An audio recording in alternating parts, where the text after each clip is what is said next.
Now, don't get me wrong, small things, like if you're in a dire strait, you need your car jump started, I'm your guy. Need somebody to help you change your tire, I'm your guy. If you want to call me because your baby just grew its third tooth, I'm not the person to call. It's not that person, Because, if you're like on the phone like, hey, Cyrus, little Marcus just grew his third tooth. Isn't that amazing? My first thought is, how did you get my number? Because I'm trying to watch First Take with Stephen A. Smith, which I just recorded at 10 o'clock and I really need to see it. My second thought is I'm going to hone in on the word amazing. And then I'm just liable to go off, No, it's not amazing that your child grew a third tooth. What's amazing is that the earth spins and tilts on its own axis and we don't even feel it. That's amazing. What's amazing is that the sun rises and the sun sets like clockwork every day. That's amazing. What's amazing is that Magic Johnson contracted the HIV virus 25 years ago, and yet if you lined the two of us up and asked yourself which one of us had the AIDS virus, the fact that you would probably pick me first. That's amazing. You calling me because your child just grew its fifth tooth is annoying.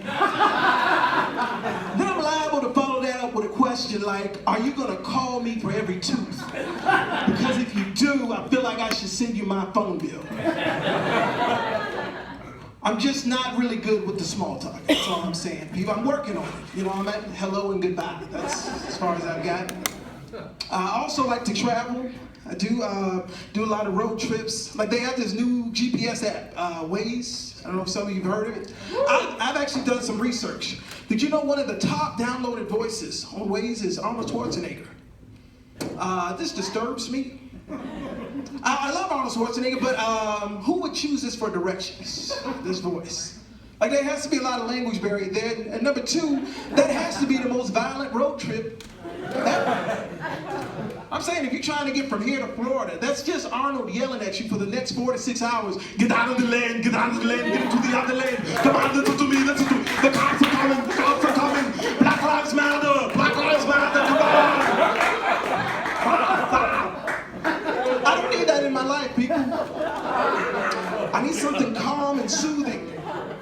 This day and age, I need something calm and soothing like Barack Obama. Now, that would be a good GPS voice. I feel like it would be very calm, very soothing, calm, collected.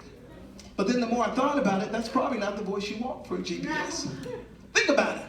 You got 5 minutes to get to work. You got a fork in the road. You're in a hurry. The last thing you want to hear is,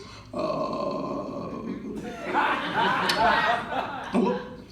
Let me be clear. You could go left. Or you could go right. But what you don't want to do, what don't I want to do, Barack? You don't want to sit here. Which is what you're doing right now. Well, tell me where I should go, Barack. Well, you could take a U-turn. But it's like I tell Sasha Malia, Barack, I don't have time for a Sasha Malia story. I got to get to work.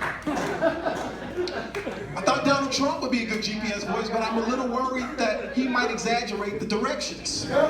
Like you're just taking a slight right, and he's like, okay, you're going to take a huge, huge turn. It's going to be so huge. That I can tell.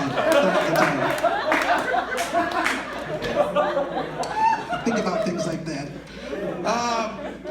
But with this whole election thing, I do feel like, a lot of people I feel like really emotional about it. And just to be honest, I thought about throwing my hat in the ring as well.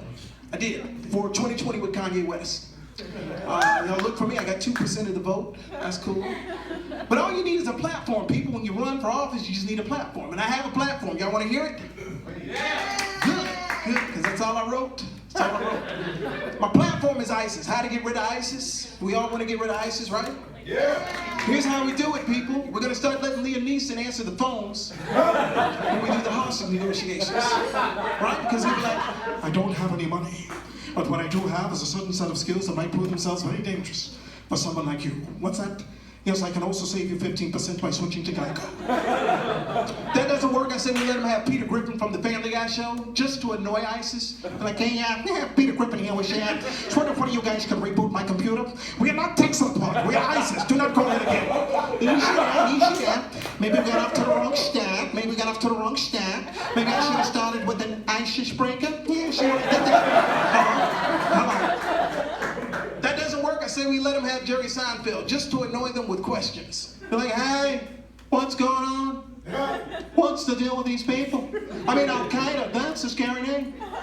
Taliban, that's a scary name. I mean, ISIS is basically the word is twice. I mean, who came up with that? Well, there were a bunch of guys sitting around going, hey, the name of our group is, and some guy was like, that's it. That's the name of our group is. Some of you aren't convinced. So maybe we go with Chris Rock, right? Because he'd be like, everybody's talking about ISIS. Oh, ISIS gonna get me. What is I gonna do? ISIS gonna get me. Oh, Lord, what is I gonna do? Hey, is it just me? Is it just me? Does ISIS sound like Ebonics? Like ISIS gonna be good today? ISIS gonna be good. Sounds like a line from the movie The Help. ISIS good. ISIS good. ISIS good. I think it could work. And I know a lot of people feel one way or the other about the election. Like, I personally, one of the things that upsets me is I feel like, Donald Trump is putting together his cabinet as we speak. This concerns me. I personally think he should have done it like Celebrity Apprentice.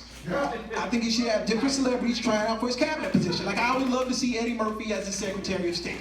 Because Eddie is excited, especially if he's like Donkey from Shrek. It'll be great. He'll be like, this is gonna be great. It's gonna be fabulous. You're gonna be president, be Secretary of State. We're gonna party, drinking it in the morning. I'm making waffles. I think it can work. Also, I know a lot of people get upset about it, but I feel like I said we have more in common than not.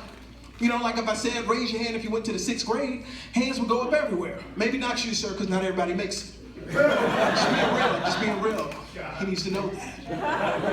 If I said, how many of you went to the bathroom in the 6th grade, hands would go up everywhere. Of course you went to the bathroom.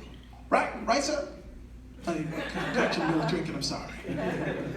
But if I said, how many of you use the bathroom on yourself in the 6th grade, not as many hands would go up. Okay. Not as many hands would go up. But if that was you, if your hand were to go up, maybe you're hiding it right now, you and I would now have something in common. And I know you're sitting there wondering, Cyrus, was it number 1 or number 2?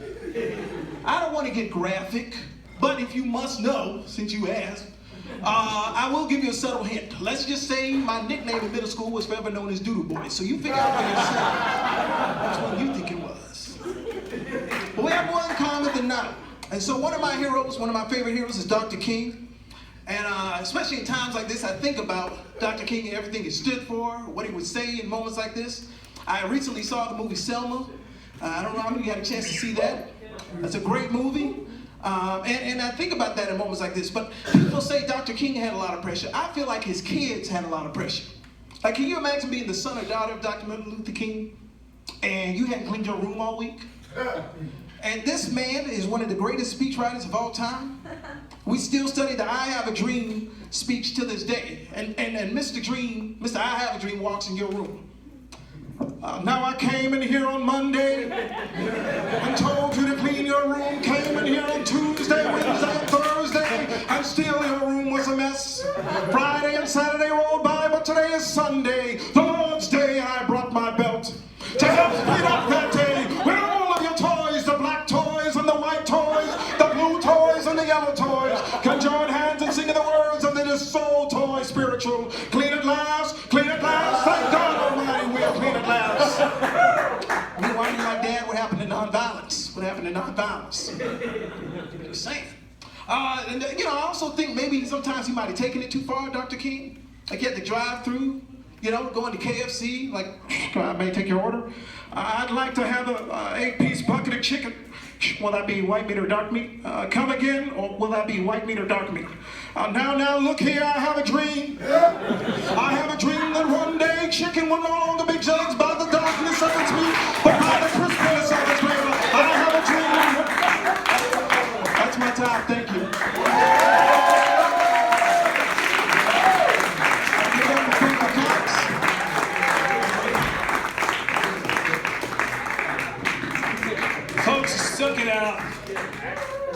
came here, you kicked butt, you kicked ass, took names, and I'm so thankful that everyone came here.